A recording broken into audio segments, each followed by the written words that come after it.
The bruises on her wrist were faint, just shadows beneath the cuff of her sleeve, but Adrian Core saw them anyway. For 6 months, he had watched his secretary move through his penthouse office like a ghost, silent and careful, never meeting his eyes for more than a second. He had built an empire on reading people, on knowing when someone was hiding something valuable or dangerous. Lydia Hart was hiding both. The morning he reached across his desk and caught her hand before she could pull away, the carefully constructed distance between them shattered. She froze. He didn't let go. In that moment, she realized the most feared man in the city had been paying attention all along, and now there was nowhere left to hide. If you're watching from anywhere in the world, drop your city in the comments below so I can see how far this story travels. Hit that like button and stay with me until the end. You won't regret it. The rain hammered against the floor-to-ceiling windows of Adrian Core's office on the 47th floor, turning the city below into a blur of neon and steel. Lydia Hart stood at the edge of his desk, tablet in hand, her posture perfect despite the exhaustion pressing down on her shoulders. She had been working for Adrian for 6 months, and in that time she had learned 3 critical rules: be efficient, be invisible, and never, ever make him wait. Revenue projections for the third quarter are up 8%, she said quietly, her voice steady despite the tension coiled in her chest. The acquisition in Singapore closed this morning. Legal wants your signature on the Warsaw contracts by end of day. Adrian didn't look up from the papers spread across his desk. His dark hair was pushed back carelessly, his jaw tight with concentration. He was wearing a charcoal suit that probably cost more than most people made in a year, the kind of tailored precision that made him look like he belonged in a museum, untouchable, carved from something harder than flesh. "Cancel my 4 o'clock, he said, his voice low and controlled. "Move it to tomorrow, same time." "Yes, Mr. Core." She made the note without hesitation, her fingers moving quickly across the screen. She had gotten good at anticipating him, at reading the small shifts in his mood that most people missed. It was a survival skill she had honed long before she ever walked into this building. "Anything else?" she asked. He glanced up then, just for a second, and she felt the weight of his gaze like a physical thing. Adrian Core had eyes the color of storm clouds, gray, unreadable, unsettling. People said a lot of things about him, that he was brilliant, that he was ruthless, that he had clawed his way out of nothing and built an empire on the bones of men who underestimated him. Lydia didn't know if all of it was true, but she knew enough to be careful. "That's all," he said. She nodded and turned toward the door, relieved to escape the suffocating quiet of his office. But before she could take more than 2 steps, his voice stopped her. "Lydia." She froze, her hand tightening on the tablet. He almost never used her first name. "Yes?" "Come here." Her pulse spiked, but she forced herself to turn around and walk back toward his desk. Adrian was watching her now, his full attention locked on her in a way that made her skin prickle.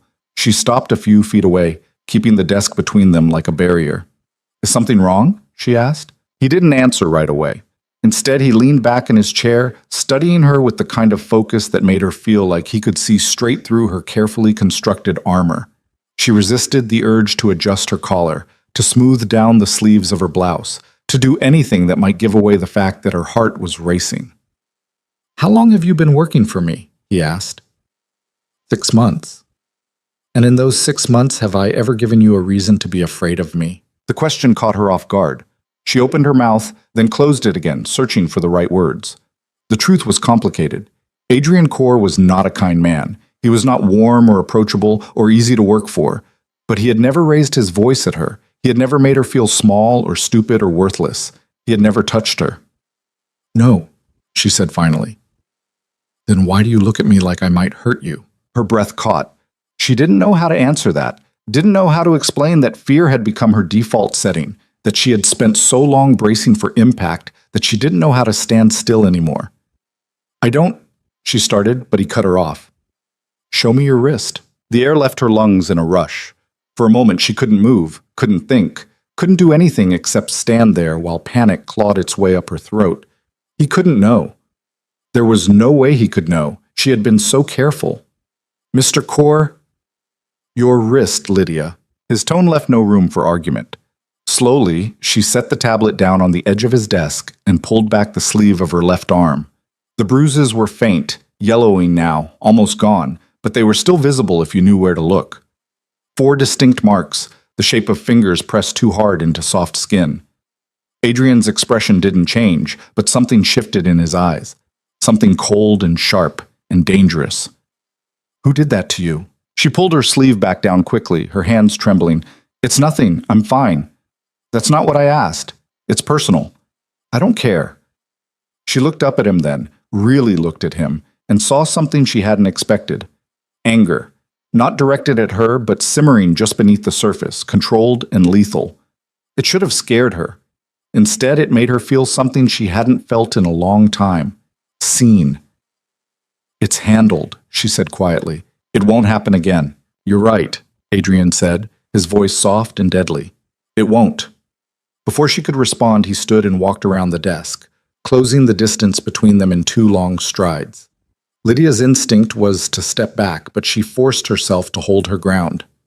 He stopped just in front of her, close enough that she could see the faint scar along his jawline, the tension in his shoulders, the way his hands flexed at his sides like he was holding himself back. What's his name? Adrian asked. I can't. What's his name, Lydia? She swallowed hard. Marcus. Marcus what? Marcus Hale. Adrian's jaw tightened, and for a second she thought he might say something else. Instead, he reached into his pocket and pulled out his phone, typing something quickly before slipping it back into his jacket. Go home, he said. Pack a bag. Bring whatever matters to you. What? You're not going back to him. The words hit her like a physical blow. She shook her head, her hands twisting together in front of her. Mr. Kaur, I appreciate the concern, but you don't understand. I understand perfectly, he said, his tone clipped. You're living with a man who puts his hands on you. You're afraid to leave because you think he'll come after you. You're probably right, but that stops today. You can't just, I can, and I am. She stared at him, her mind racing. This was insane. He was her boss, not her savior. He didn't owe her anything. And yet, the way he was looking at her, like she mattered, like she was worth protecting, made something inside her chest crack open. I don't have anywhere to go, she said, her voice barely above a whisper.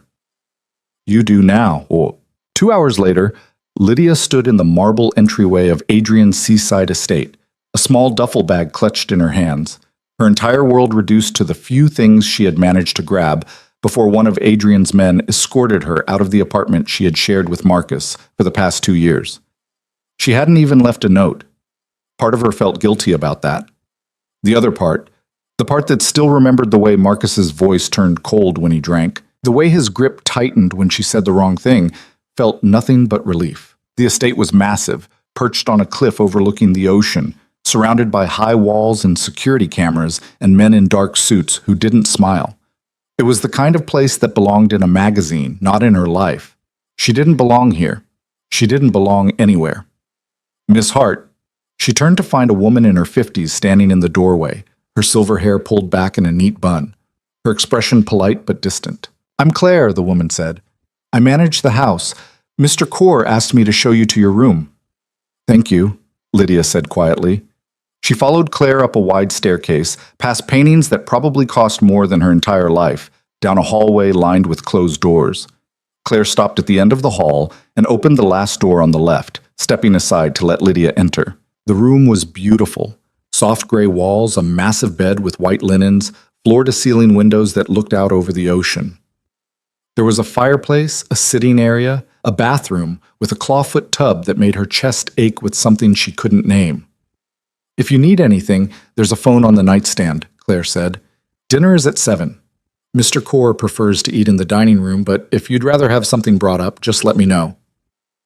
Thank you. Claire nodded and left, closing the door softly behind her. Lydia stood in the middle of the room, her bag still clutched in her hands, and for the first time in 2 years, she let herself cry.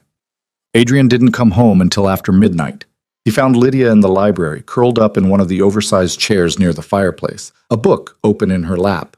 She looked up when he walked in, her eyes red-rimmed but dry. You should be asleep, he said. I tried. He nodded and crossed to the bar in the corner, pouring himself 2 fingers of whiskey. He didn't offer her any. He had a feeling she didn't drink. Are you hungry? He asked. No. Claire said you didn't come down for dinner. I wasn't hungry then either. He took a sip of his drink, studying her over the rim of the glass. She looked smaller here, curled up in his chair, wearing an oversized sweater that swallowed her frame. Fragile. Except he knew better. Fragile things didn't survive men like Marcus Hale. Fragile things broke. "I need to ask you something," he said. She closed the book and set it aside, her hands folding neatly in her lap. "Okay. Do you want him dead?"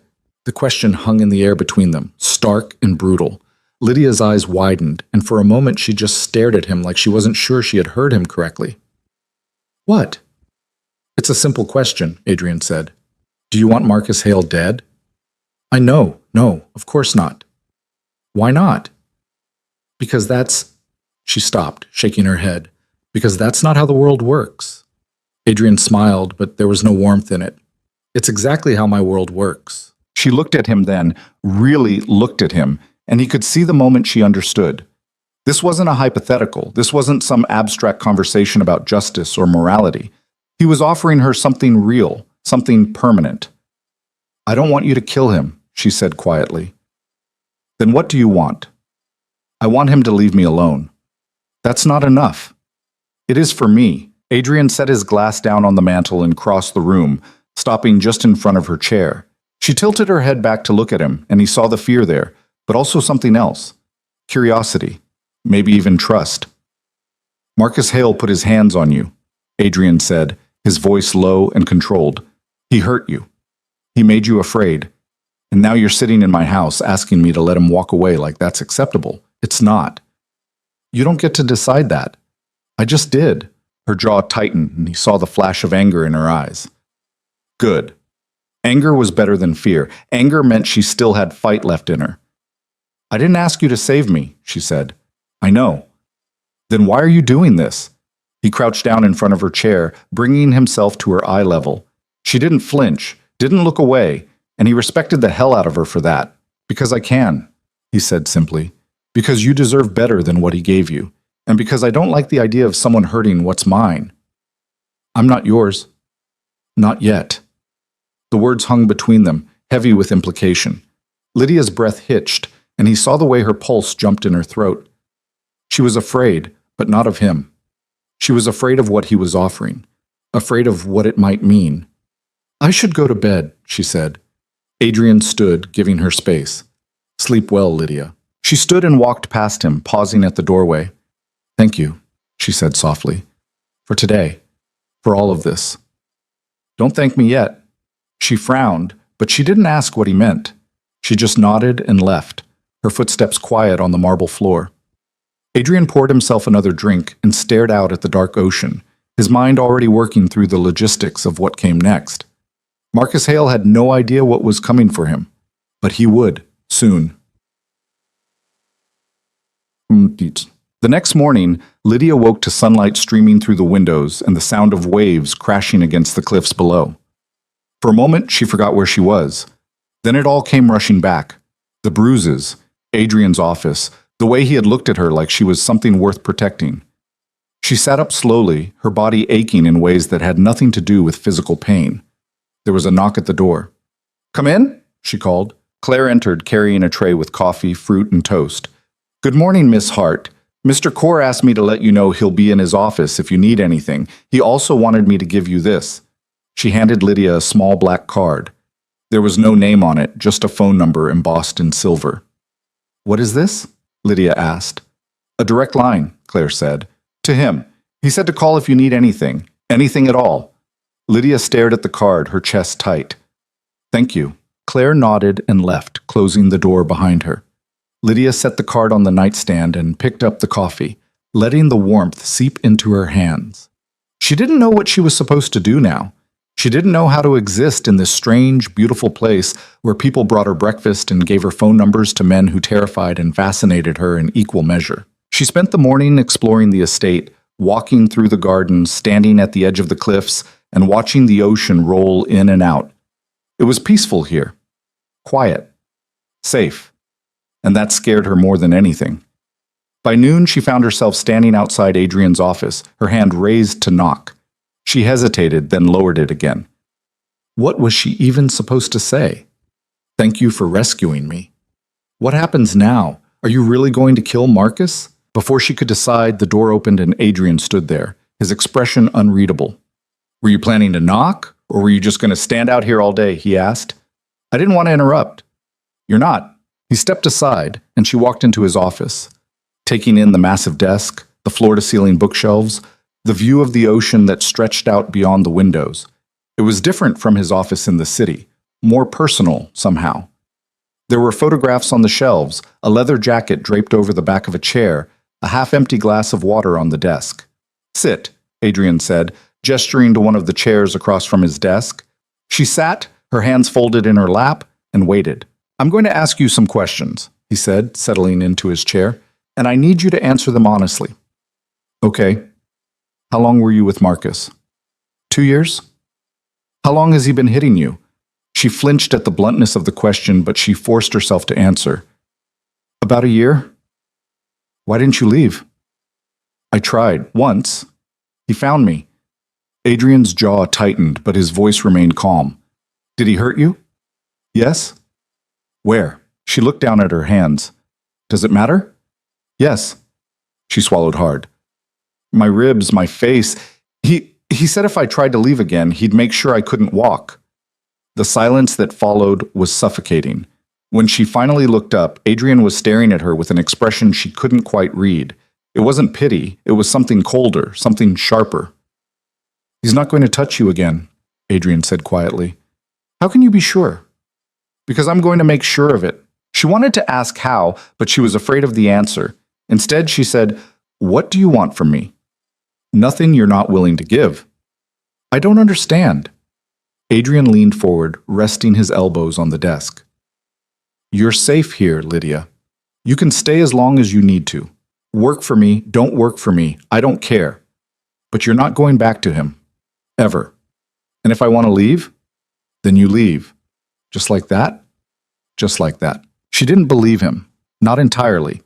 Men like Adrian Core didn't do things without expecting something in return, but she also didn't have anywhere else to go, and the idea of walking out of this house and back into her old life made her want to throw up. Okay, she said quietly. Okay. I'll stay, for now. Adrian nodded, and for the first time since she had met him, she saw something that might have been relief flicker across his face. Good, he said. Now get out of here. I have work to do. She stood, and as she reached the door, she paused. Adrian? He looked up and she saw the faint surprise in his eyes at the sound of his name. Thank you. He didn't smile, but his voice softened just a fraction. Don't mention it. That night, Lydia couldn't sleep. She lay in bed, staring at the ceiling, her mind racing with questions she didn't have answers to. What was Adrian planning? What would Marcus do when he realized she was gone? And why did the thought of Adrian's protection make her feel both terrified and inexplicably safe? She got out of bed and walked to the window, looking out at the dark ocean. The moon was full, casting silver light across the water, and for a moment she let herself imagine a life where she didn't have to be afraid. A life where she could wake up in the morning and not wonder if today would be the day Marcus finally went too far. A knock at the door startled her out of her thoughts. Come in, she said. The door opened and Adrian stepped inside, still dressed in the same clothes he had been wearing earlier. He looked tired, but his eyes were sharp, alert. Can't sleep? He asked. No. Me neither. He crossed the room and stood beside her at the window, his hands in his pockets. They stood in silence for a long moment, the only sound the distant crash of waves against the cliffs. I keep thinking about what you said, Lydia said quietly. About making sure Marcus doesn't touch me again. And? I'm afraid of what that means. Adrian turned to look at her, his expression unreadable. You should be. She met his gaze, and in that moment she understood. Whatever Adrian was planning, it wasn't going to be clean or simple or easy. It was going to be brutal, final. I don't want you to become a monster because of me, she said. Adrian's lips curved into a faint, humorless smile. Lydia, I've been a monster for a long time. You didn't make me this way. Then what did? Survival. The word hung between them, and she realized they weren't so different after all. They had both learned to survive in a world that didn't give second chances. They had both built walls to keep people out, to protect themselves from the kind of pain that broke you beyond repair. I'm not asking you to save me, she said. I know. Then why are you doing this? He reached out and tucked a strand of hair behind her ear, his touch gentle despite the calluses on his fingers. Because I want to. Her breath caught, and for a moment she forgot how to think. His hand lingered near her face, his thumb brushing against her cheek, and she saw something in his eyes that made her heart race. Not pity, not obligation.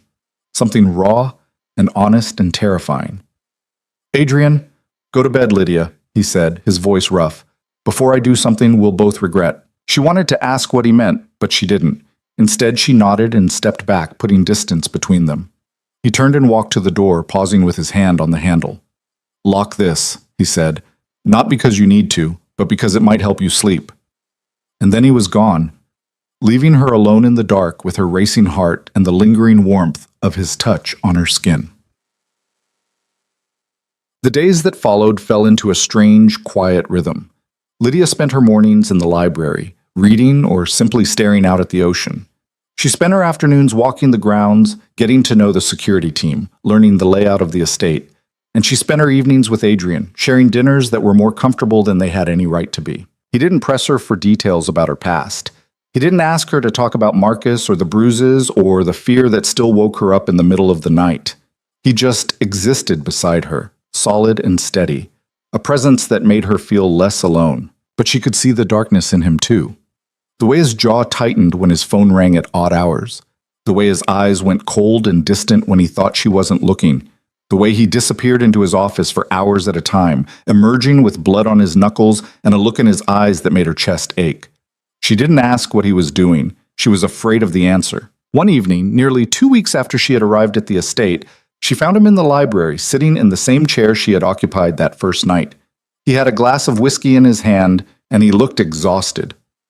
Bad day? She asked, settling into the chair across from him. You could say that. Do you want to talk about it? No. She nodded and picked up the book she had left on the side table, flipping it open to the page she had marked. They sat in silence for a while, the only sound the crackle of the fire in the hearth. He's gone, Adrian said suddenly. Lydia looked up, her heart skipping a beat. What? Marcus. He's gone. You won't hear from him again. The book slipped from her hands and landed on the floor with a soft thud. She stared at Adrian, her mind struggling to process what he had just said. What did you do? She whispered.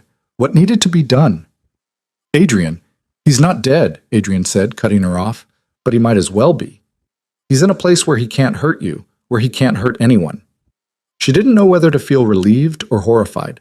Part of her wanted to ask for details, to know exactly what Adrian had done. The other part didn't want to know, didn't want to carry the weight of that knowledge. Why are you telling me this? She asked. Because you deserve to know that it's over, that you're free. Free. The word felt foreign on her tongue, like something she didn't have the right to claim. She had spent so long living in fear, so long bracing for the next blow, that she didn't know how to exist without it. I don't know how to be free, she said quietly. Adrian set his glass down and leaned forward, his elbows resting on his knees. Then I'll teach you. She looked at him, this man who had taken her in, who had protected her, who had done terrible things in her name without asking for anything in return. And she realized that somewhere along the way, she had stopped being afraid of him. She had started trusting him. Maybe even more than that. Okay, she said. Okay? Teach me. Adrian smiled, and for the first time since she had met him, it reached his eyes. The first lesson came 3 days later, on a gray morning when the ocean looked like hammered steel and the wind rattled the windows. Lydia found Adrian in the dining room, already dressed in a dark suit, his attention fixed on a laptop screen. He looked up when she entered, his expression shifting from concentration to something softer. You're up early, he said. Couldn't sleep. She poured herself coffee from the silver pot on the sideboard, her hand steady, despite the nervous energy humming through her veins. What are you working on? Nothing that can't wait. He closed the laptop and gestured to the chair beside him. Sit. She did, wrapping her hands around the warm mug. The silence between them had become comfortable over the past few weeks, but this morning it felt different, charged with something she couldn't name. I want to show you something, Adrian said. He stood and walked to the windows, looking out at the turbulent sea. My world isn't like yours, Lydia. The rules are different. The stakes are higher, and the people in it will eat you alive if you show weakness. I know that. Do you? He turned to face her, his eyes hard. Because knowing it and living it are two different things. You've spent the last 2 years surviving one man. Out there are dozens who would see you as an easy target. A way to get to me. The words sent a chill down her spine. She set her mug down carefully. Then why are you telling me this? Because I need you to understand what you're stepping into, and I need you to decide if you want to be part of it. Part of what? My life. My world. All of it. She stared at him, her heart pounding. This was more than protection, more than temporary shelter. He was offering her something permanent, something that would change everything. I'm not asking you to decide right now, Adrian continued, but if you stay, you need to be strong. You need to know how to read people, how to spot danger, how to protect yourself. I can teach you that, but only if you want to learn. Lydia stood, moving to the window beside him. The ocean churned below, violent and beautiful, and she felt something inside her respond to it. A wildness she had buried so deep she had almost forgotten it existed. Teach me, she said. Adrian's mouth curved into a slight smile. Get dressed. We start in an hour. The training room was in the basement, a space she hadn't known existed until Adrian led her down a narrow staircase hidden behind a panel in his office. It was sparse, padded floors, mirrors along one wall, equipment she didn't recognize. A man was waiting for them, compact and muscular, with graying hair and a scar that cut through his left eyebrow. This is Dmitri, Adrian said. He's going to teach you how to fight. Dmitri looked her up and down with professional detachment. She's small. She's tougher than she looks. We'll see. Dmitri gestured to the center of the room. Come. Lydia glanced at Adrian, who nodded. She stepped forward, her palms sweating. First lesson, Dmitri said. Someone grabs your wrist. What do? I don't know. Exactly. So you learn. He reached out and caught her wrist, his grip firm, but not painful. Most people pull away. That's instinct. But instinct gets you hurt. You want to move toward the thumb. That's the weakest point of any grip. Rotate your arm and pull down. Like this. He demonstrated slowly, and she tried to copy the movement. It felt awkward, unnatural. Again, Dmitri said. They practiced for an hour, her wrist burning from repetition, sweat dampening her shirt. Adrian watched from the corner, his expression unreadable. When Dmitri finally called a break, Lydia's entire body was shaking. You did well, Adrian said, handing her a bottle of water. I feel like I'm going to throw up. That means you're working hard enough. He tilted his head toward the stairs. Come on, Dmitri will be back tomorrow. She followed him up to the main floor, her legs unsteady. How long did it take you to learn all that? Years. But you don't need years, you just need enough to give yourself a chance. A chance to what? Run, fight, survive. He paused at the top of the stairs, looking down at her. Whatever it takes. The days blurred together after that. Mornings with Dmitri, learning holds and breaks, and how to use her size as an advantage instead of a weakness. Afternoons with Adrian, who taught her different lessons. How to read a room, how to identify the dangerous men from the merely powerful ones, how to speak with authority even when she felt like she was drowning. Don't apologize, he told her one evening as they sat in his office, going over profiles of men he did business with. Apologies make you sound uncertain. Say what you mean and stand by it. What if I'm wrong? Then you're wrong, but you own it. He tapped a photograph on the desk, a silver-haired man with cold eyes. This is Viktor Sokolov. He runs weapons through Eastern Europe. If he ever speaks to you, what do? Polite but distant. Why? Because he's dangerous, but he's useful to you. I don't want to offend him, but I don't want to seem weak either. Good. Adrian moved to the next photo. And this one? She studied the face. Younger, handsome, with a smile that didn't reach his eyes. James Connolly, real estate. You don't trust him. Why not? Because you keep his file in the red folder. That means he's a problem. Adrian's expression flickered with something that might have been pride. You're learning. She was. Slowly, painfully, she was learning to navigate the treacherous waters of Adrian's world. But the more she learned, the more she realized how deep those waters ran, how many enemies he had, how much danger lived just beneath the surface of his carefully controlled empire. One night, nearly a month after she had arrived at the estate, she woke to the sound of voices downstairs. Angry voices. She slipped out of bed and crept to the top of the stairs, her heart racing. The door to Adrian's office was open, light spilling into the darkened hallway. "You're making a mistake," a man said. She didn't recognize the voice. "That's not your concern." Adrian's tone was ice. "You think you can just take her and there won't be consequences? People are talking, Cor. Let them talk." Marcus Hale had friends. Marcus Hale was a piece of shit who got exactly what he deserved, and if any of his friends want to make an issue of it, they can come see me directly. There was a long silence. Then the other man laughed, low and bitter. "You've gone soft, over a woman. Get out." "Adrian, I said get out, before I throw you out." Footsteps. The front door opening and closing. Lydia pressed herself against the wall, her breath coming fast. She should go back to her room, pretend she hadn't heard anything. But before she could move, Adrian appeared at the bottom of the stairs, looking up at her. "How much did you hear?" he asked. "Enough." He ran a hand through his hair, exhaustion written across his face. "Come down here." She descended slowly, her bare feet silent on the marble. When she reached the bottom, Adrian gestured toward his office. She followed him inside, watching as he poured himself a drink. "Marcus had friends?" she asked quietly. "Had. Past tense." He took a long swallow. "They won't be a problem." "Are you sure?" "Yes." "That man said you've gone soft." Adrian's jaw tightened. "That man is an idiot." "Is it true?" He set the glass down hard enough that she flinched. "Do you think I'm soft, Lydia?" "No. But I think you're taking risks because of me. And I don't know if that's— Don't!" He crossed the space between them in 2 strides, close enough that she had to tilt her head back to meet his eyes. "Don't apologize for existing. Don't apologize for being here. And don't ever think that protecting you makes me weak." "I'm not worth all this trouble," she whispered. His hand came up to cup her face, his thumb brushing across her cheekbone.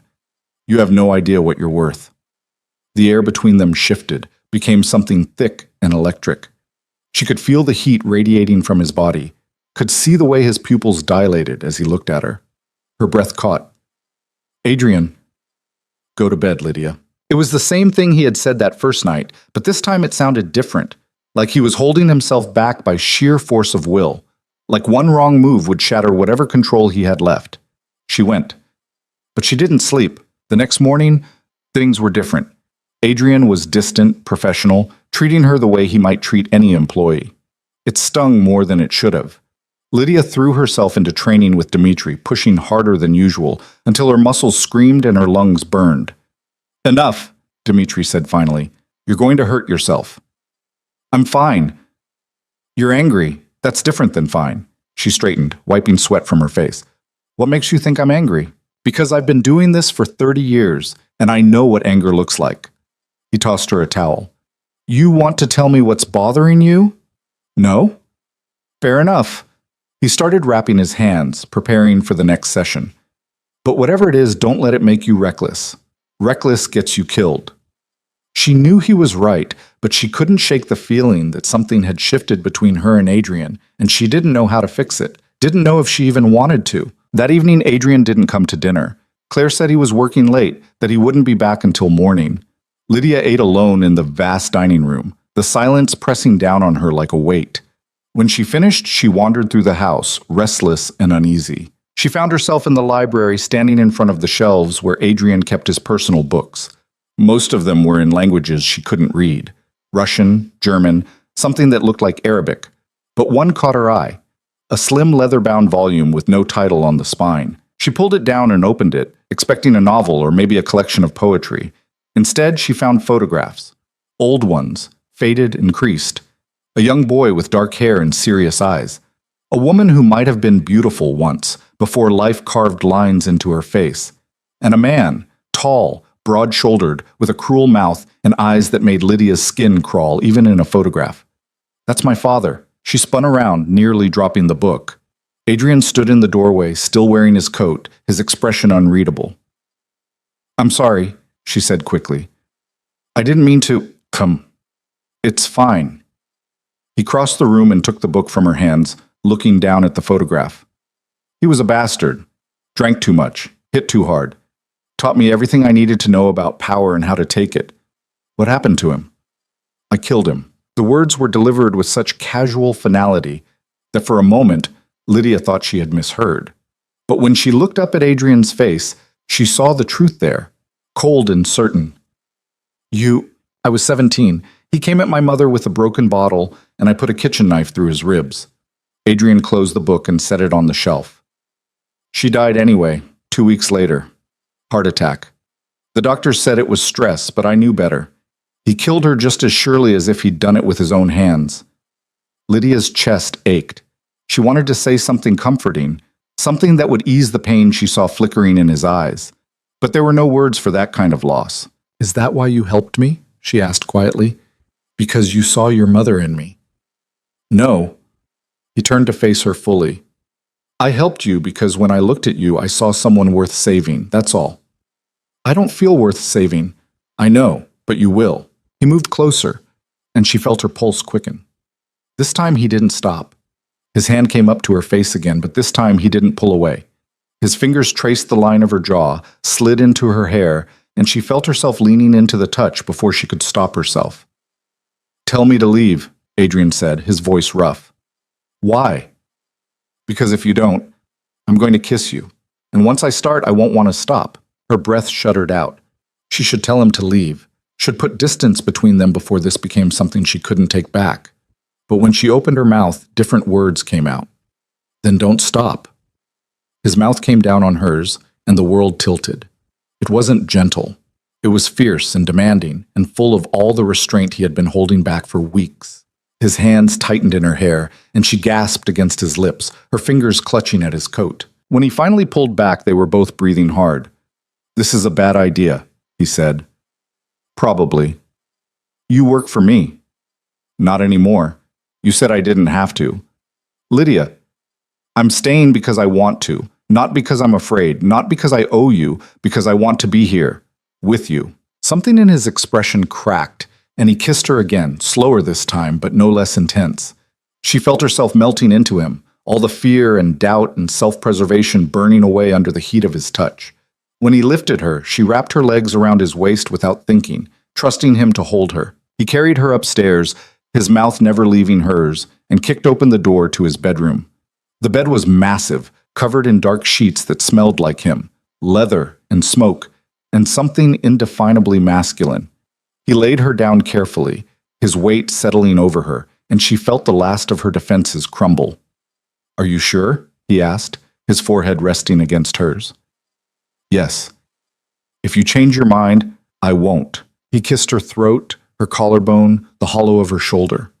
His hands were everywhere, learning the shape of her, and she arched into his touch with a desperation that surprised her. She had been so numb for so long, so disconnected from her own body, that feeling this much all at once was overwhelming. Adrian, she breathed, I know. I've got you. And he did. He took his time, coaxing responses from her that she didn't know she was capable of, pushing her higher and higher until she shattered in his arms. When he finally followed her over the edge, she felt something inside her chest crack wide open, spilling light into places that had been dark for far too long. Afterward, they lay tangled together, her head on his chest, his fingers tracing lazy patterns on her back. The silence was comfortable now, warm and heavy with satisfaction. I should probably go back to my room, she said eventually. Why?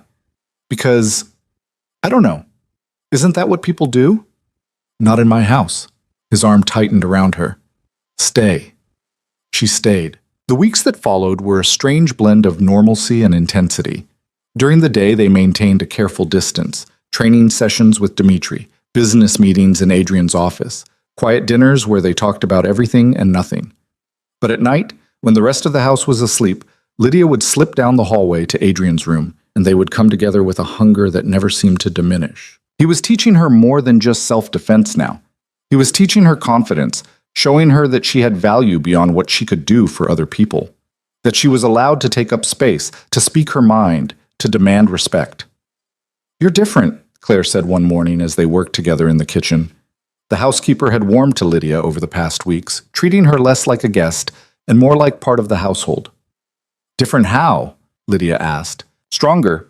You stand taller now. Look people in the eye. Claire smiled. It's good to see. Lydia felt a flush of pride. She was different.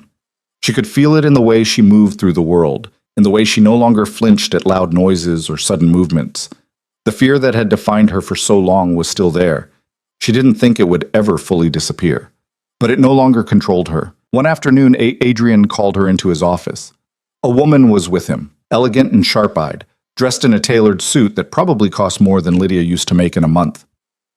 Lydia, this is Natasha Volkov, Adrian said. She handles my European operations. Natasha extended a hand and Lydia shook it, meeting the woman's assessing gaze without flinching. Adrian's told me about you, Natasha said. Her accent was faint, cultured. I'm curious to meet the woman who's caught his attention. I'm not that interesting, Lydia said. If Adrian thinks you are, then you are. He's not easily impressed. They sat, and Adrian poured drinks. Vodka for Natasha, whiskey for himself, nothing for Lydia. She had told him weeks ago that she didn't drink, and he had remembered without her having to remind him. We have a situation, Adrian said. Viktor Sokolov is hosting a gathering in 2 weeks, the kind where alliances are made and broken. I need to be there. And you want to bring her, Natasha said, looking at Lydia. Yes. She's not ready. She will be. Lydia's stomach clenched. What kind of gathering?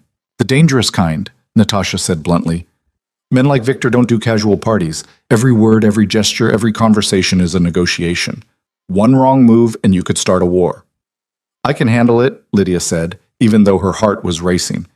Natasha raised an eyebrow. Can you? She can, Adrian said firmly. I'll make sure of it. After Natasha left, Lydia turned to Adrian. You really think I'm ready for this? I think you're stronger than you give yourself credit for. He stood and came around the desk, pulling her to her feet. But we have 2 weeks to prepare, so we'd better get started. The preparation was intense. Adrian drilled her on names and faces, on who could be trusted and who couldn't, on the subtle power dynamics that governed his world. Natasha returned several times, testing Lydia with rapid-fire questions and hypothetical scenarios, never satisfied until Lydia's answers were perfect. You hesitate too much, Natasha said during one particularly brutal session. In this world, hesitation reads as weakness. Make a decision and commit to it, even if it's wrong. What if I say the wrong thing to the wrong person? Then Adrian will handle it, but you're less likely to make a mistake if you stop second-guessing yourself. Lydia tried. It was hard, fighting against years of conditioning that had taught her to make herself small, to defer, to apologize.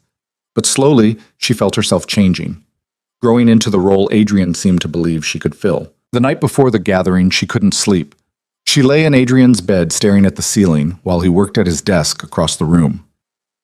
What if I mess this up? She asked quietly. He looked up, his expression softening. You won't. You don't know that. Yes, I do. He closed his laptop and came to sit on the edge of the bed. You've come further in 2 months than most people do in years. You're smart, you're observant, and you're brave as hell, even if you don't see it yet. I'm terrified. Good. Fear keeps you sharp. He brushed a strand of hair from her face. But don't let it control you. Tomorrow night, you walk in there as my equal.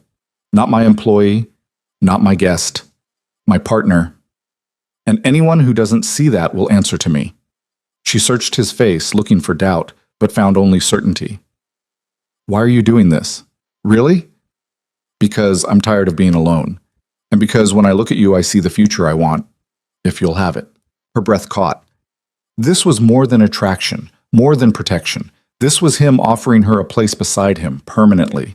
A role in his world that went beyond survival. I'll have it, she whispered. He kissed her then, slow and deep, and she felt the last of her fear dissolve. Whatever tomorrow brought, she would face it, and she wouldn't face it alone. The dress arrived the next morning, delivered in a black box with no label. Lydia opened it to find midnight blue silk that shimmered like water under light, cut in a style that was elegant without being ostentatious. When she tried it on, it fit perfectly, hugging her curves in a way that made her feel powerful rather than exposed. Claire appeared in the doorway, holding a jewelry box. Mr. Kaur asked me to bring these. Inside were diamonds, earrings and a bracelet, delicate but clearly expensive. Lydia stared at them, her throat tight.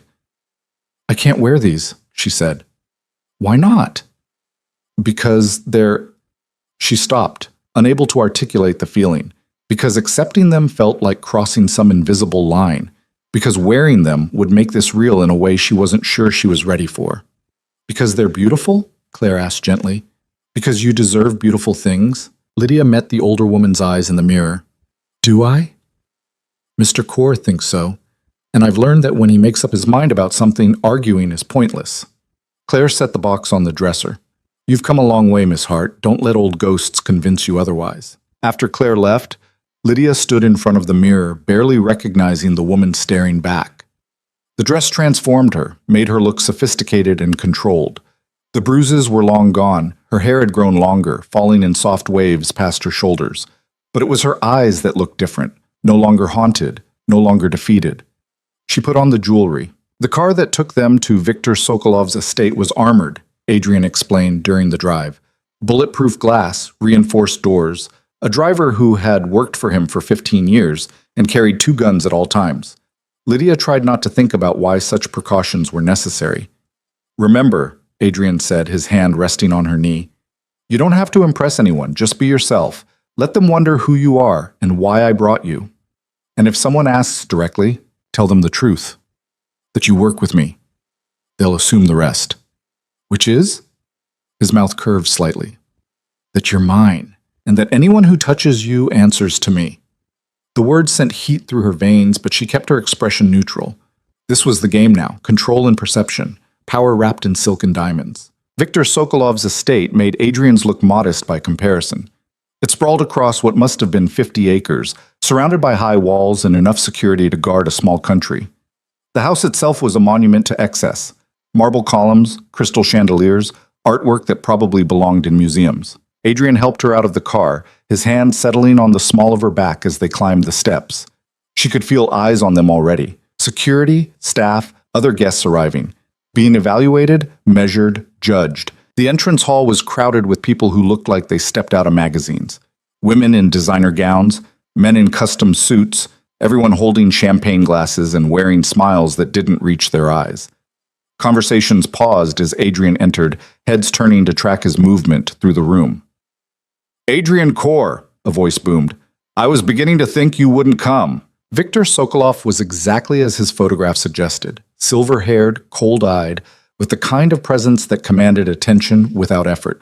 He approached with his hand extended, his gaze sliding from Adrian to Lydia with undisguised curiosity. Victor, Adrian said, shaking his hand, thank you for the invitation. And who is this? Victor's accent was thick, his smile predatory. Lydia Hart, Adrian said. She works with me. Does she? Victor took Lydia's hand, raising it to his lips in a gesture that was more theatrical than genuine. A pleasure, Miss Hart. I hope you find the evening entertaining. I'm sure I will, Lydia said, keeping her voice steady. Victor's eyes narrowed slightly, assessing. Then he laughed. Come, there are people you should meet. He led them deeper into the house, through rooms that showcased wealth without taste, into a parlor where a smaller group had gathered. Lydia recognized some of the faces from Adrian's files. Natasha was there, talking to a man with a scar across his cheek, a woman in red who handled arms deals in South America, 2 brothers who controlled the port authority. Everyone, Victor announced.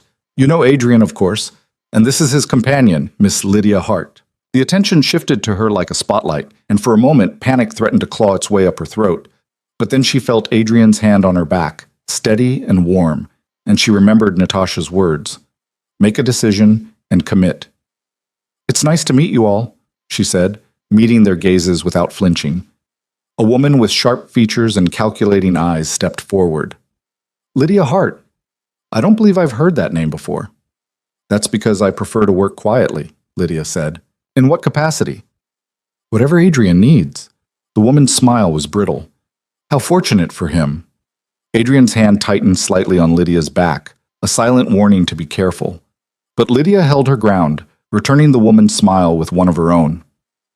I like to think we're fortunate for each other, she said. The woman's eyes flickered with something, respect maybe, or annoyance, and she turned away. Lydia felt tension drain from her shoulders. Well done, Adrian murmured in her ear.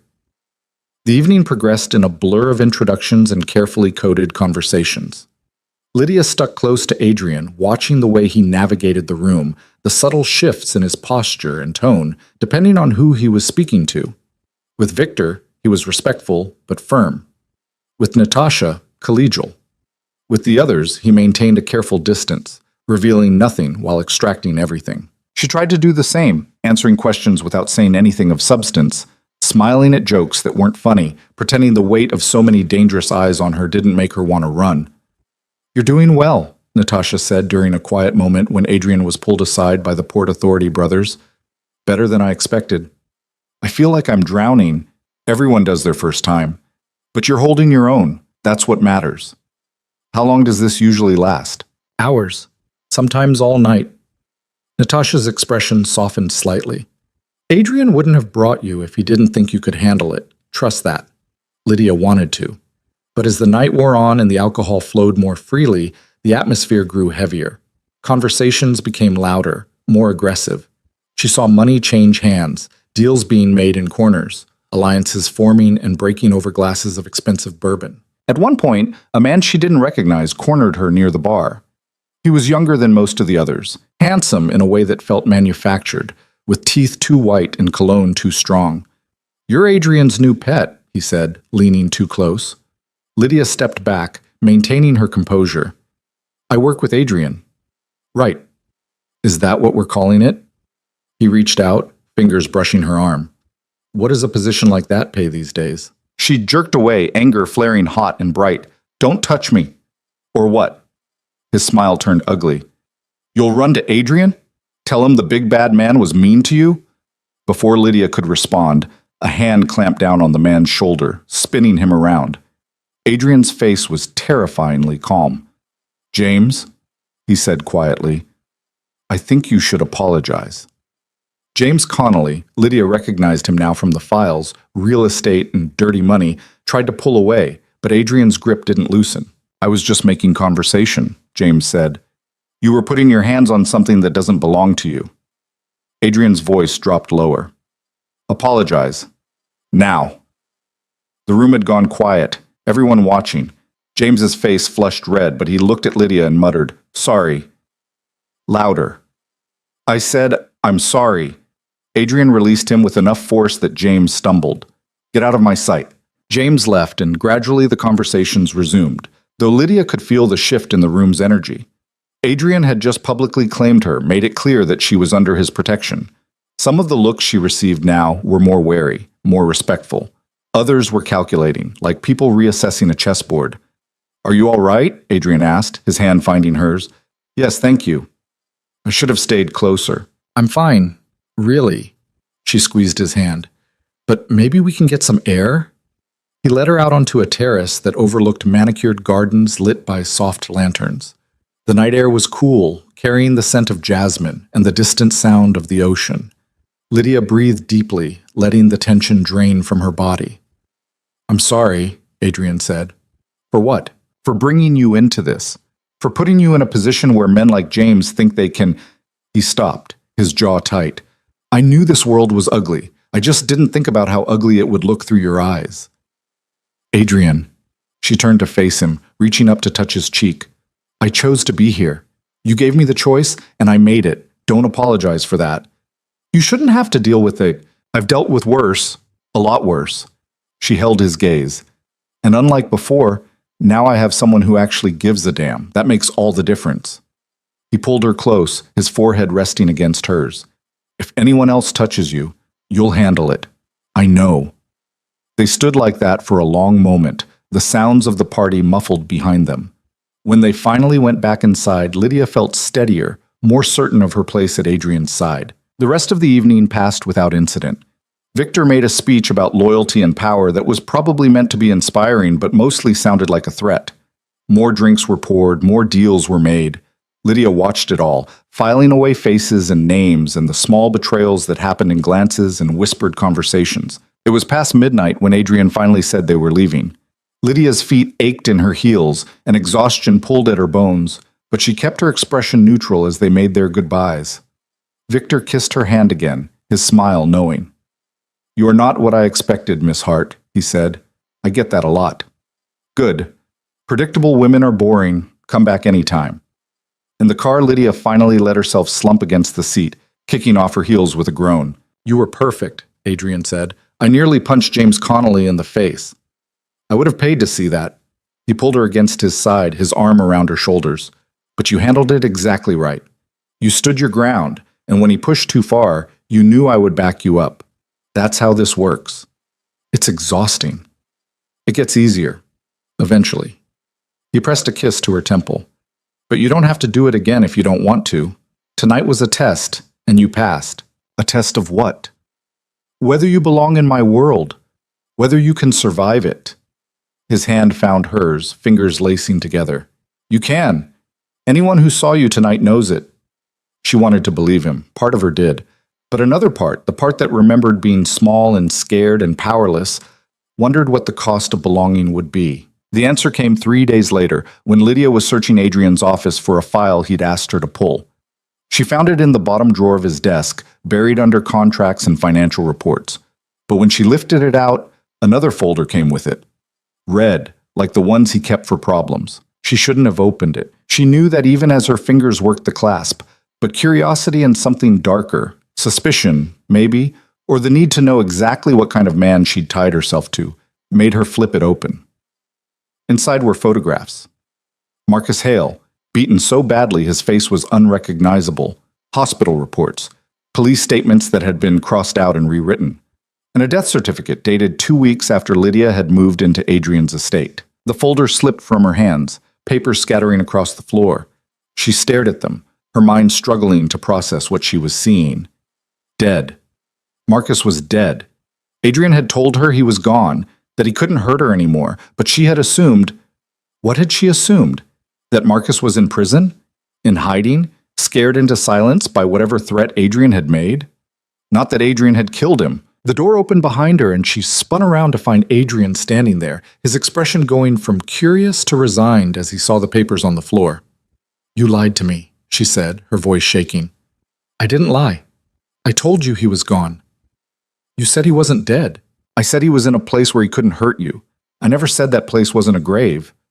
Adrian stepped into the room, closing the door behind him. And before you ask, yes, I killed him, personally, with my own hands. The casual admission made her stomach turn. Why? Because he put bruises on you. Because he made you afraid. Because he was a piece of shit who didn't deserve to breathe the same air as you. Adrian's eyes were hard, unapologetic. And because I wanted to, you wanted to. Yes, I wanted to watch him beg. I wanted him to feel every ounce of pain he'd ever inflicted on you. And when he finally died, I felt nothing but satisfaction. Lydia pressed a hand to her mouth, fighting the urge to be sick. This was the man she'd been sleeping with, the man she'd told herself she was falling for, a killer who felt no remorse for taking a life. Say something, Adrian said. I don't know what to say. Then ask me questions. Yell at me. Hit me if it makes you feel better. But don't just stand there looking at me like I'm a stranger. Aren't you? The words came out broken. I thought I knew you. You thought what? That I was some kind of hero? His laugh was bitter.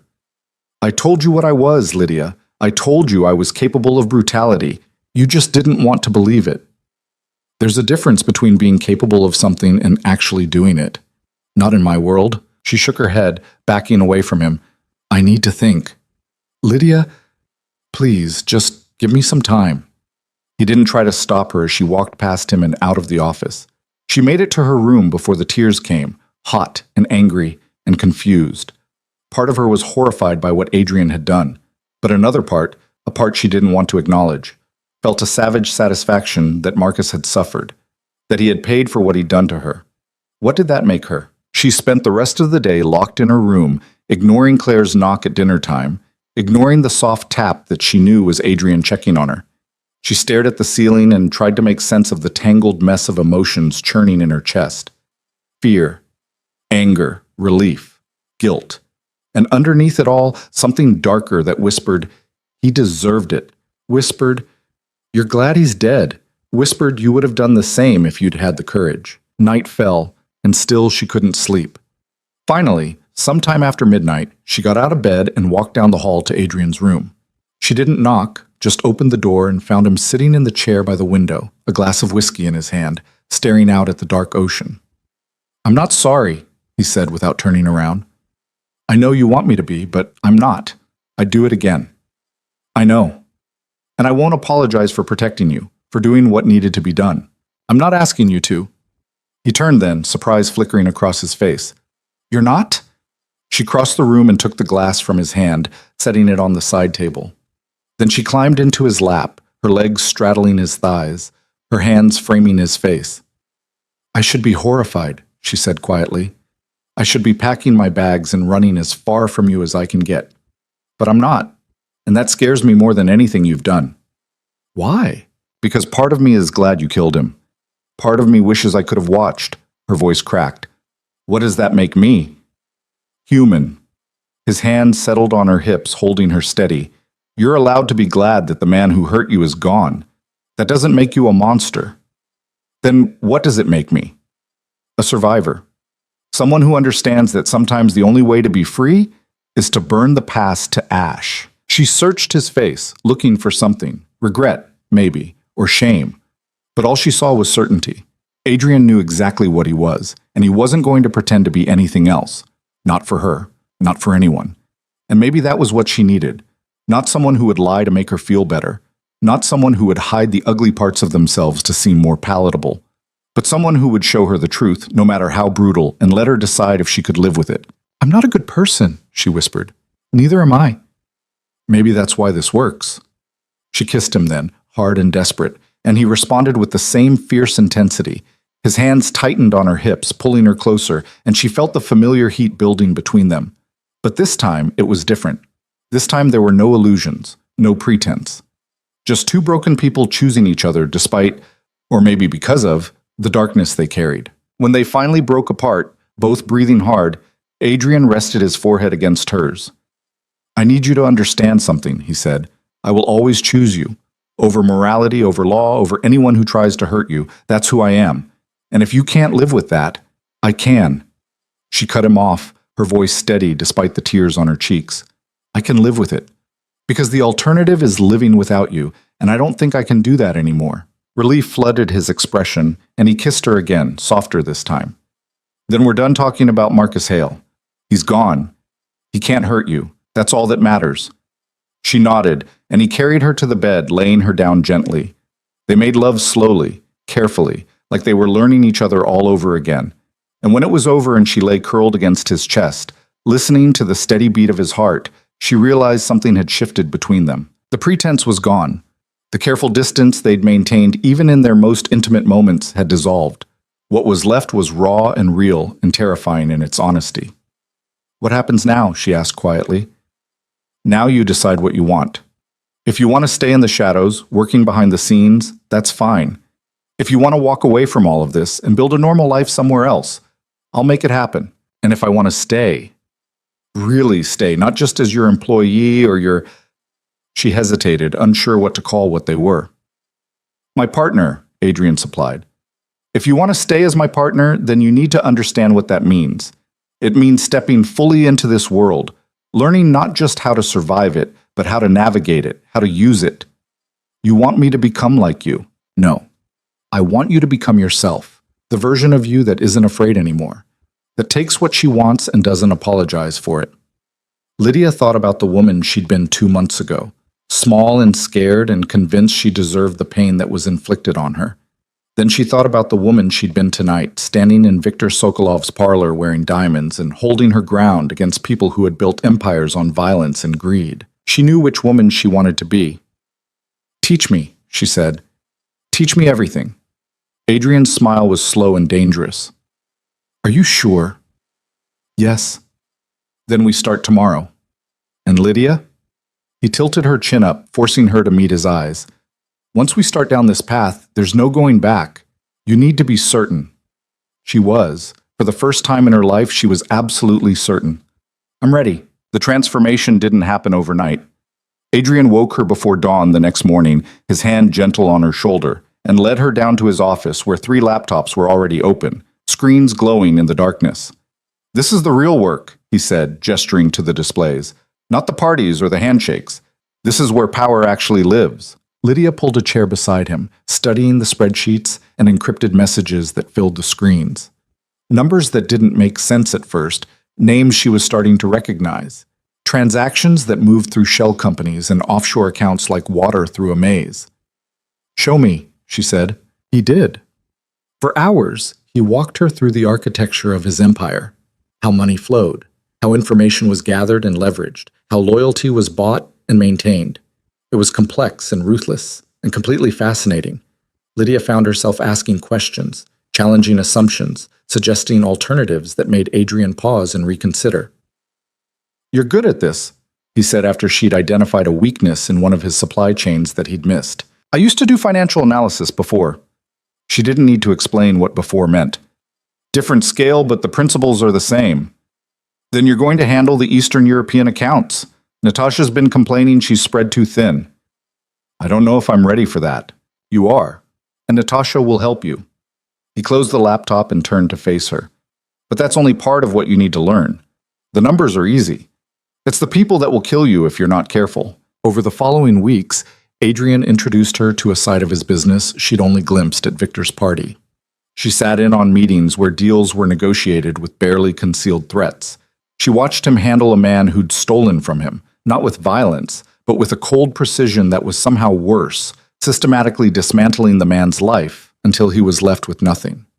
She learned that power wasn't always about force. Sometimes it was about knowing exactly which pressure point would make someone break. "You're different with them than you are with me," she observed one evening after a particularly tense video conference with buyers in Singapore. "How so?" "Harder. Like you don't see them as human." Adrian considered this, pouring himself a drink. "Most of them aren't. Not in any way that matters. They're assets or threats, tools or obstacles. Treating them as anything else is how you get killed." "And me? What am I?" He crossed the room and pulled her to her feet, his hands settling on her waist. "You're the exception to every rule I've ever made." She wanted to ask what that meant, but he kissed her before she could form the words, and the question dissolved into heat and urgency. Later, when they lay tangled in his sheets, she traced the scars on his chest, old knife wounds, a bullet graze along his ribs, marks from a life lived in violence. "Do you ever regret it?" she asked. "This life?" "No, not even a little?" "Regret is useless. It doesn't change anything." His fingers found hers lacing together. "I could have been different, stayed small, stayed safe, but I would have hated every second of it. This is who I am. The only question is whether you can live with who you're becoming." Lydia thought about the woman she'd been just months ago, and the woman she was now. She'd stopped flinching at sudden movements, stopped apologizing when she spoke, stopped making herself small to avoid taking up space. She'd learned to read contracts, to spot deception, to hold her ground in rooms full of dangerous men. And she'd learned that she was good at it. "I don't miss who I was before," she said quietly. "Is that wrong?" "Why would it be wrong?" "Because that version of me was supposed to be the real one, the good one. This..." She gestured vaguely at the room, at him, at the life they were building. "This is supposed to be the corruption.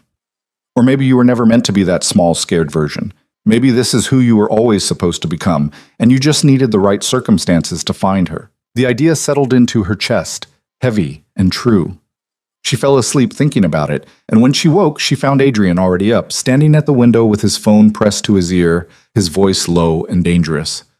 "I don't care what he thinks he's owed. Tell him if he contacts her again, I'll personally ensure he regrets it." A pause. "No. No warnings. He gets one chance to walk away. After that, he's done." He ended the call and turned to find Lydia watching him. "Problem?" she asked. "Nothing I can't handle." But his expression was tight, controlled in a way that meant he was furious. "Adrian," he sighed, running a hand through his hair. "James Connolly, the one from Victor's party. He's been asking questions about you. Where you came from, what you mean to me. Apparently he thinks if he can find leverage, he can..." He stopped, his jaw clenching. "Can what?" "Get to me through you." The words should have scared her. A month ago, they would have. But now, all she felt was a cold, clear anger. "What are you going to do?" she asked. "What I should have done at the party. Remove the problem." "Kill him?" if necessary. Lydia got out of bed, wrapping herself in his discarded shirt. Let me handle it. Adrian's eyes narrowed. Absolutely not. Why? You said you were training me to navigate this world. Let me prove I can. James Connolly is dangerous. So are you. So am I, if you've taught me anything. She crossed to him, meeting his gaze steadily. You can't protect me from everything, Adrian. At some point, I need to be able to protect myself. This isn't about self-defense. This is about sending a message. Then let me send it. He studied her for a long moment, and she could see the war happening behind his eyes, the instinct to shield her battling against the knowledge that she was right. Finally, he nodded. All right, but I'm coming with you, and if things go wrong, they won't. They arranged the meeting for the next day at one of Adrian's clubs downtown, a place where he controlled every exit and every employee. James arrived late, swaggering in like he owned the place, his smile faltering slightly when he saw Lydia sitting at the bar instead of Adrian. Where's your boss? He asked, sliding onto the stool beside her. He's not my boss. Lydia sipped her water, keeping her voice level. And he's around, but I wanted to talk to you first. About? About you asking questions that don't concern you. James laughed, but there was an edge to it. Everything concerns me when it comes to business, and you, sweetheart, are definitely business. See, that's your mistake, thinking I'm a transaction instead of a person. She set down her glass and turned to face him fully. Let me be clear. You don't get to ask about me. You don't get to speculate about my relationship with Adrian, and you definitely don't get to touch me or speak to me the way you did at Victor's. Are we understood? Or what? You'll tell Adrian and he'll come after me? James leaned closer, his cologne overwhelming. I'm not scared of him. You should be. But that's not the point. Lydia reached into her purse and pulled out a folder, sliding it across the bar. The point is that I know about the properties you're flipping in the warehouse district, the ones you're using to launder money for the Moretti family, and I know the Morettis have no idea you're skimming 20% off the top. James's face went pale. You're bluffing. Am I? There's a spreadsheet in that folder, your real numbers versus what you're reporting, bank statements showing where that money's going, and a letter ready to be delivered to Vincent Moretti explaining exactly how much you've stolen from him. You can't. I can, and I will, unless you agree to two things. She held up a finger. One, you never speak to me, about me, or in my general direction ever again. Two, you stop asking questions about Adrian's business, because the next person who comes asking won't be as generous as I'm being right now. James stared at her, then at the folder, his hand shaking slightly as he opened it. She watched him read through the documents, saw the exact moment he realized she wasn't bluffing. When he looked up, the cocky swagger was gone. How did you? It doesn't matter how. What matters is that you understand I'm not someone you can push around. I'm not a weakness you can exploit. I'm the person who will destroy you if you make the mistake of trying. She stood, smoothing down her skirt. Do we have an agreement? Yes, he said quietly. Good. You can keep that folder. Consider it a reminder. She walked away, her heart pounding so hard she thought it might burst through her chest. She made it to the back hallway before her knees went weak, and she had to brace herself against the wall. Adrian appeared a moment later, his expression unreadable. You were listening, she said. Of course I was. He pulled her into his arms, and she felt some of the adrenaline drain away. You were perfect, cold, controlled, devastating. He'll never bother you again. I thought I was going to throw up. But you didn't. You held your ground and you won. That's what matters. She pulled back to look at him. Where did you get those documents? I've had people watching James for weeks. After what happened at Victor's, I wanted to know everything about him. His mouth curved slightly. I was planning to use it myself, but your way was better, more elegant. And if he'd refused, then I would have stepped in. But I knew he wouldn't. Men like James are cowards at their core. They only push people they think won't push back. Lydia thought about that as they drove home, watching the city lights blur past the window. She'd spent so long being the person who didn't push back, who absorbed every blow and stayed quiet. But that version of herself felt like a stranger now, someone she'd shed like old skin. The weeks that followed brought a new rhythm to her life. She took over the Eastern European accounts as Adrian had promised, working closely with Natasha to understand the nuances of those markets. She attended more gatherings, more meetings, each one building her reputation as someone who belonged at Adrian's side.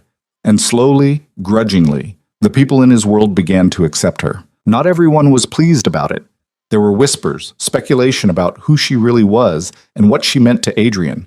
Some saw her as a weakness, a soft spot they could exploit. Others saw her as a threat, someone who had too much influence over a man who'd always stood alone. "Let them talk," Adrian said when she mentioned it. "Talk is cheap. What matters is what you do." What she did was learn. She learned the difference between allies and assets, between loyalty bought with money and loyalty earned through respect. She learned how to negotiate, how to threaten without raising her voice, how to walk away from a bad deal before it became a disaster. And she learned that power wasn't something you were given, it was something you took. 2 months after her confrontation with James Connolly, Viktor Sokolov called Adrian with an invitation. Not to a party this time, but to a private dinner. Just Viktor, Adrian, and their respective partners. "He wants to see you again," Adrian said. "See if you were a fluke or if you're the real thing. And if I'm not, then he'll try to use you against me. But you are, so it won't matter." The dinner was held at Viktor's estate, but in a smaller, more intimate setting than the last gathering. Just the 4 of them around a table that could have seated 20, served by silent staff who appeared and disappeared like ghosts. Viktor's partner was a woman named Katerina, beautiful and sharp-eyed, who watched Lydia with the kind of assessment that felt like being weighed and measured. "So," Viktor said after the first course was cleared, "tell me, Miss Hart, how are you finding your new position?" "Challenging," Lydia said, "but rewarding." "I'm sure. Adrian is not an easy man to work for." "I don't work for him anymore. I work with him." Viktor's eyebrows rose. "A partnership, then. How modern." "It's practical," Adrian said. "Lydia has skills I need. I'd be a fool not to use them." "And what skills are those?" Katerina asked. Her accent was thicker than Viktor's, her English precise but formal. Lydia met her gaze. "Financial analysis, contract negotiation, risk assessment. I'm also learning logistics and supply chain management." "Impressive. And here I thought you were just—" Katerina paused delicately. "Decorative." Adrian's hand tightened on his fork, but Lydia touched his arm lightly, a silent signal to let her handle it. "I can be decorative when the situation calls for it," she said calmly, "but I prefer to be useful. Decoration fades. Usefulness endures." Katerina's mouth curved into something that might have been a smile.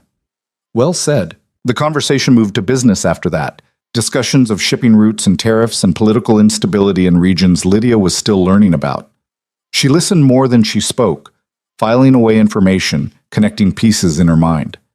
When she did contribute, it was with questions that showed she was paying attention, that she understood the implications of what was being discussed. Viktor noticed.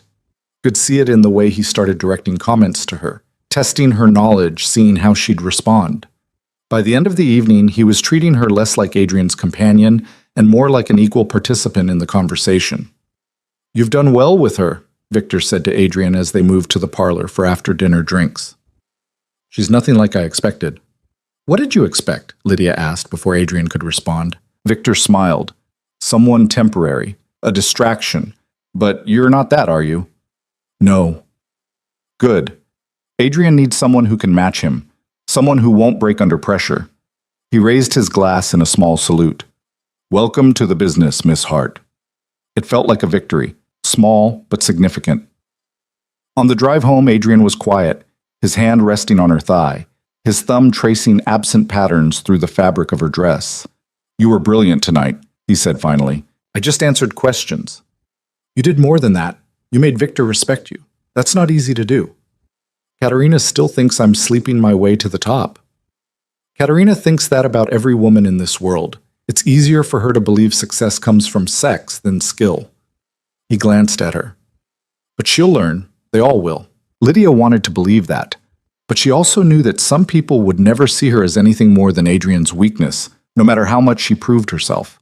The thought bothered her less than it once would have. The real test came a week later when Adrian was called away on unexpected business in Moscow. He'd be gone for 5 days, leaving Lydia to handle things in his absence. It was the first time she'd been fully in charge, and she felt the weight of it settle on her shoulders like a physical thing. "You'll be fine," he said as he packed. "Natasha will be available if you need her, and Dmitri is here if there's trouble, But you won't need either of them. What if something goes wrong? Then you handle it, the same way you handled James Connolly. He zipped his bag and turned to face her. I trust you, Lydia. You need to start trusting yourself. The first 3 days went smoothly. She handled routine business, signed off on shipments, dealt with a minor contract dispute with a supplier in Prague. But on the fourth day, one of Adrian's contacts called with a problem. A shipment had been seized at the border, and the customs official who'd been paid to look the other way was suddenly demanding triple his usual fee. Tell him no, Lydia said. With respect, Miss Hart, if we don't pay, the shipment is lost. That's $2 million worth of, I know what it's worth. Tell him no. And tell him if he wants to renegotiate terms, he can do it with me directly. There was a pause on the other end of the line. You want to speak with him yourself? Yes.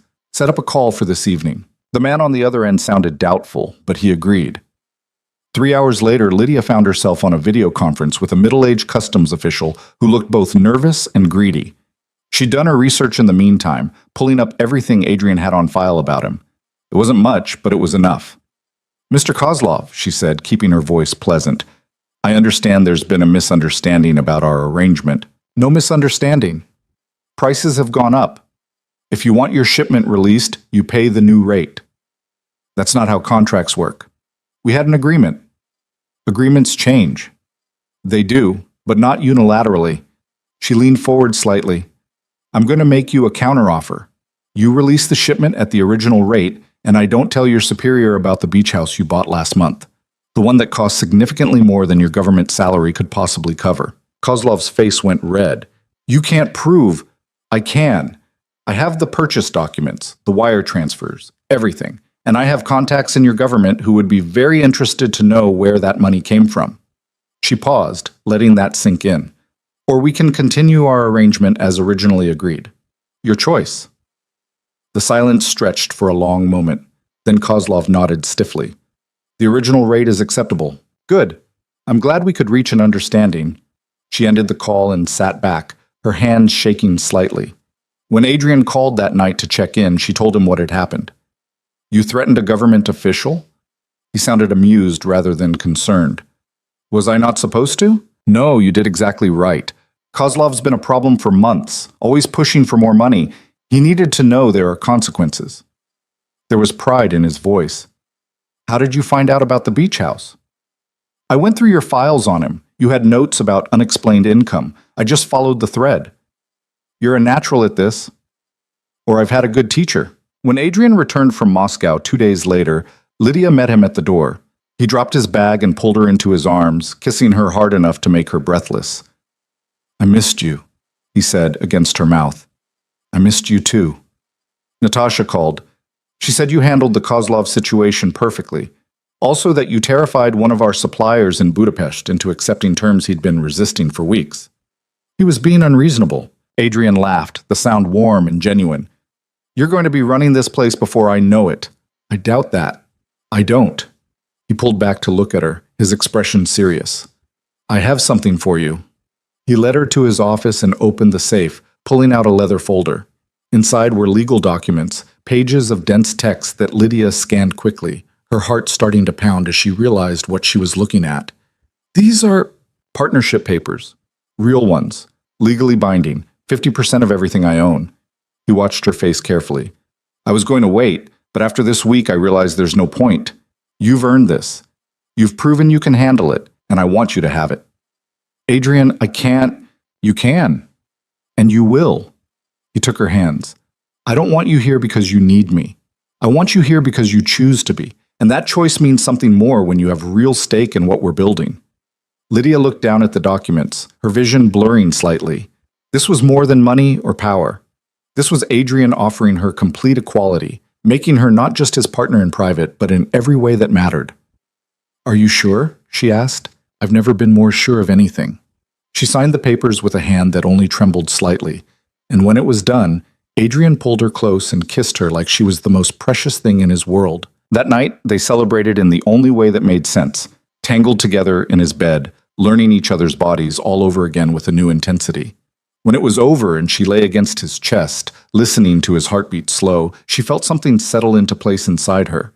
a sense of belonging that had nothing to do with fear or obligation and everything to do with choice. "Thank you," she said quietly. "For what?" "For seeing who I could be, even when I couldn't see it myself." His arms tightened around her. "You would have found your way eventually. I just helped you get there faster." Maybe that was true. Or maybe without him she would have stayed small and scared for the rest of her life. She didn't know, and it didn't matter anymore. What mattered was that she was here now, whole and strong and free in ways she'd never imagined possible. The past was ash, and the future belonged to them both. The real challenge came 6 weeks after Lydia signed the partnership papers, when Viktor Sokolov called with an invitation that was more summons than request. He was hosting what he called a summit, the major players in their world gathering to discuss territory, resources, and the delicate balance of power that kept them all from tearing each other apart.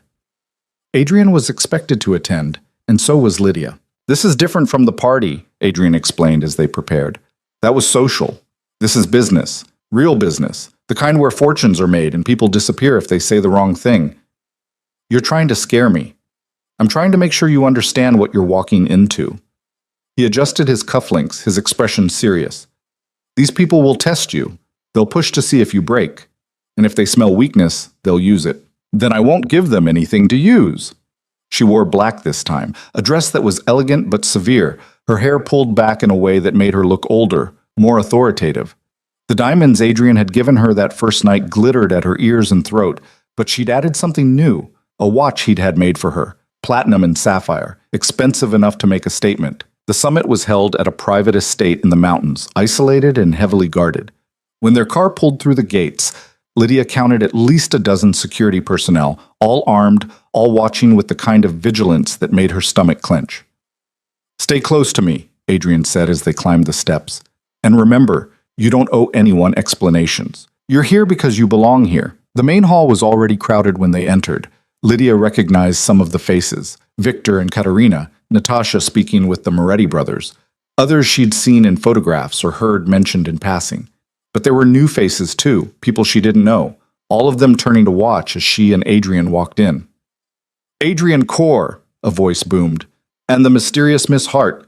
We've been eager to meet you properly." The speaker was a massive man, easily 6.5 feet tall, with a shaved head and a scar that ran from his temple to his jaw. Lydia recognized him from the files. Alexander Petrov, Russian arms dealer, notoriously volatile. "Mr. Petrov," Lydia said, extending her hand, "the pleasure is mine." He took her hand but didn't shake it, just held it while he studied her face. "You're smaller than I expected, prettier too. Is that relevant to why we're here?" Alexander laughed, a sound like grinding gravel. "I like her. She has teeth."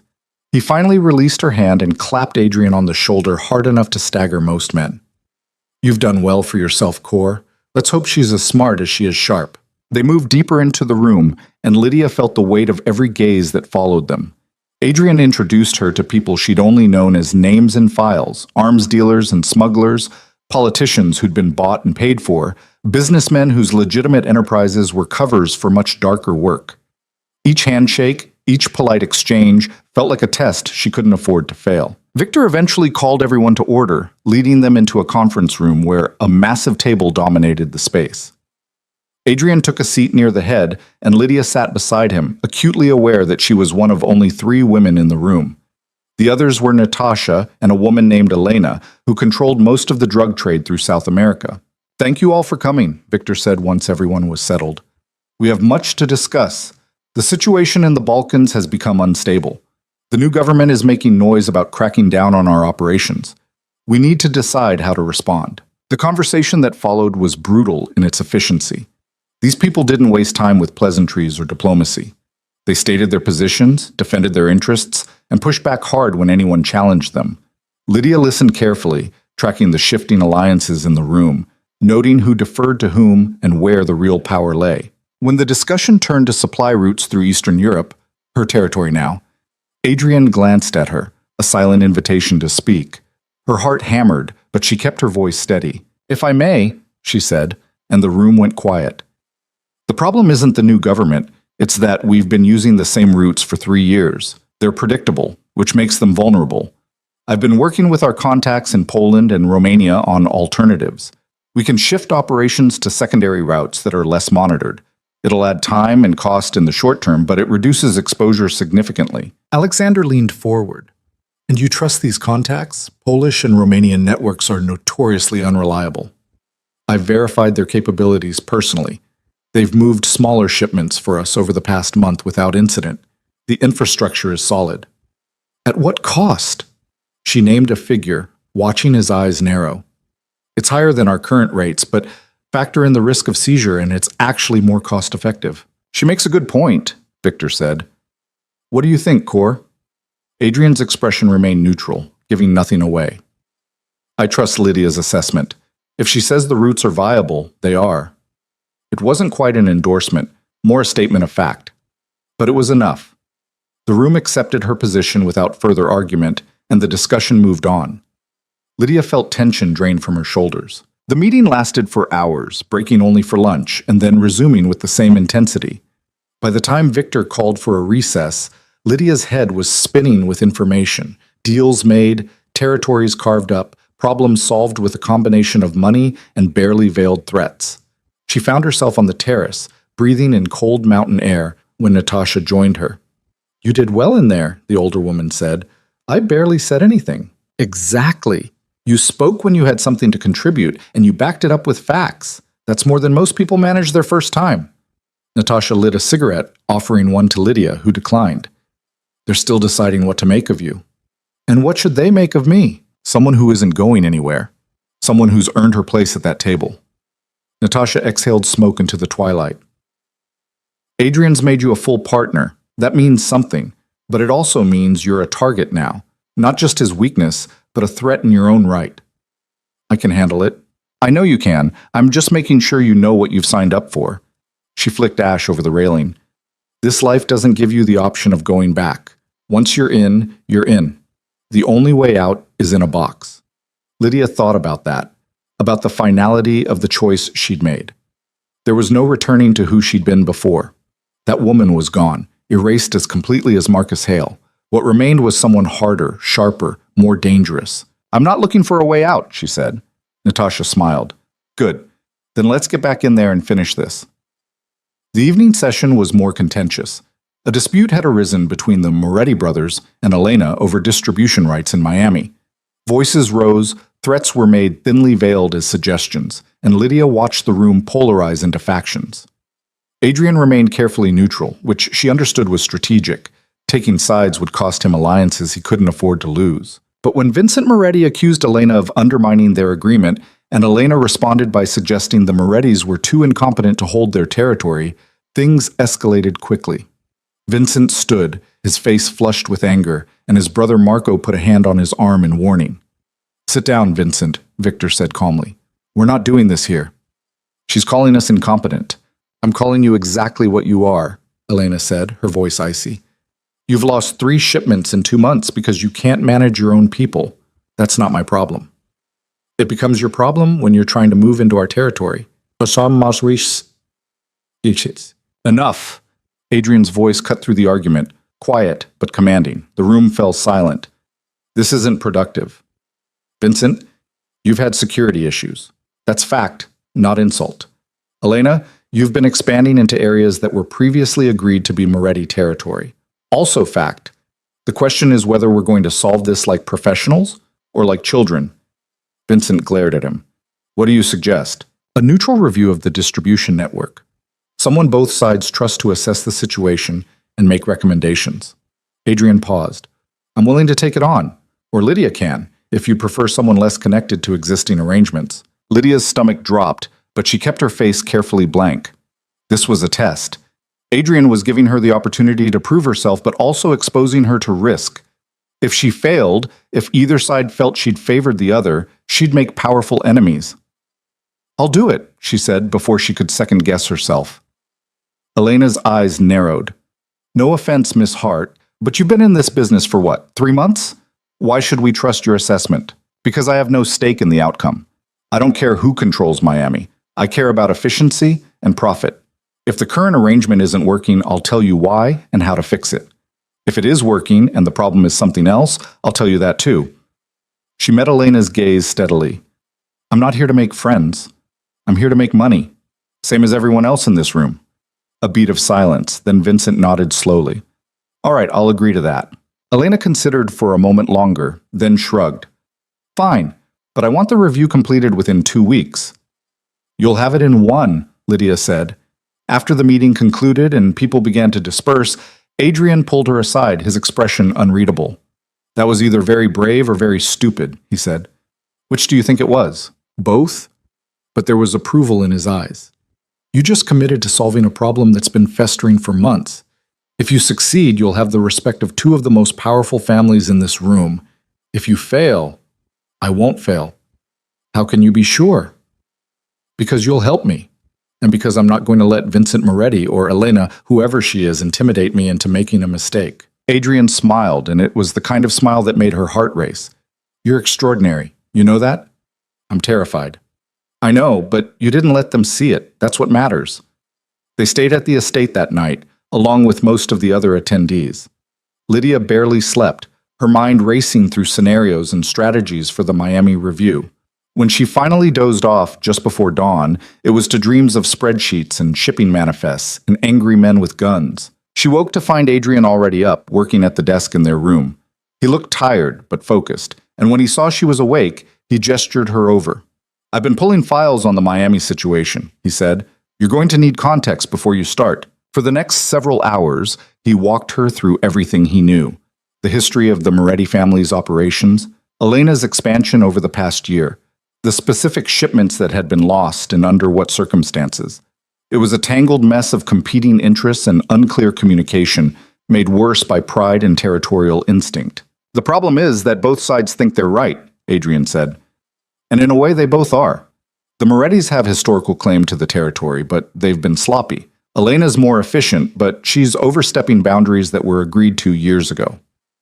So what's the solution? That's what you need to figure out.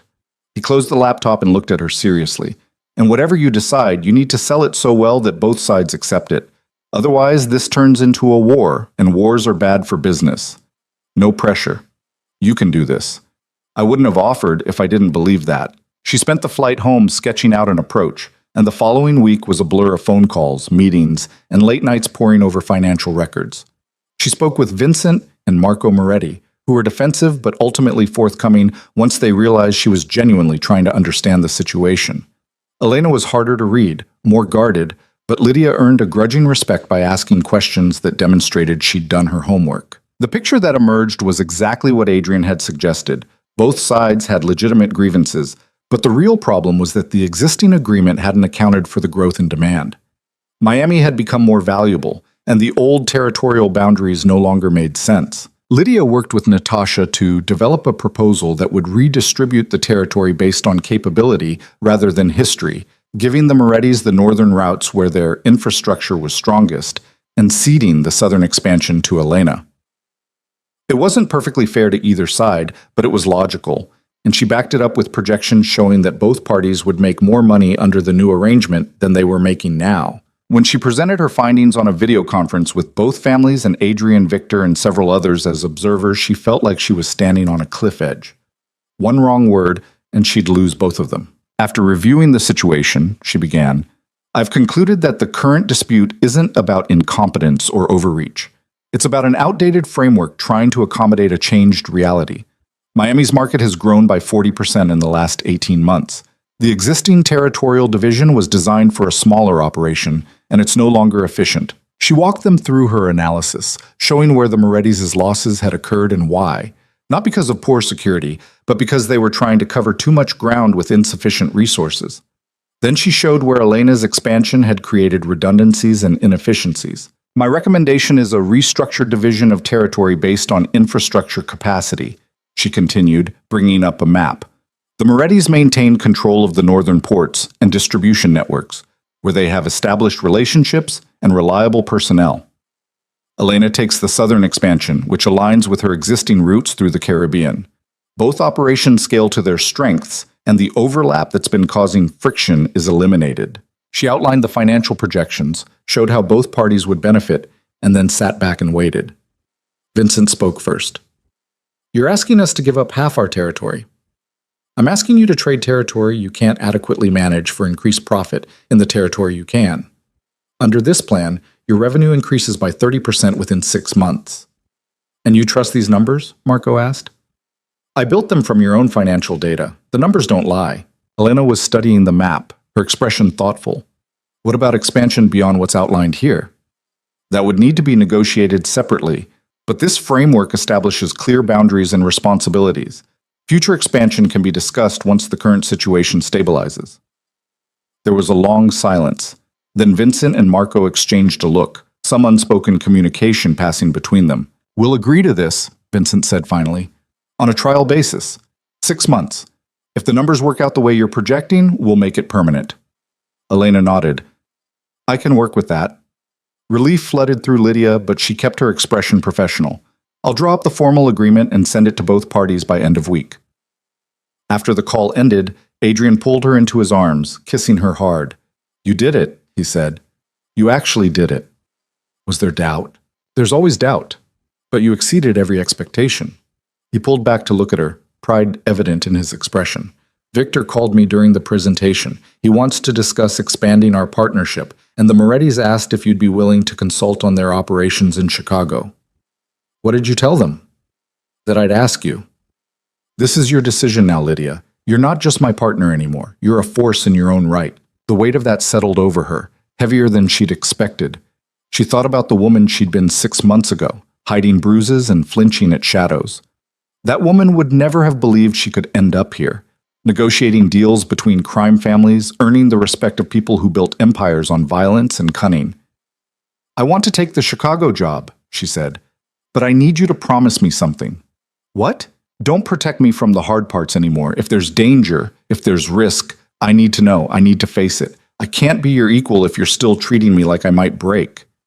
Adrian studied her for a long moment, then nodded slowly. All right. No more protection. We're partners in everything. Everything. The Chicago job took her away from the estate for 2 weeks, and it was harder than anything she'd done before.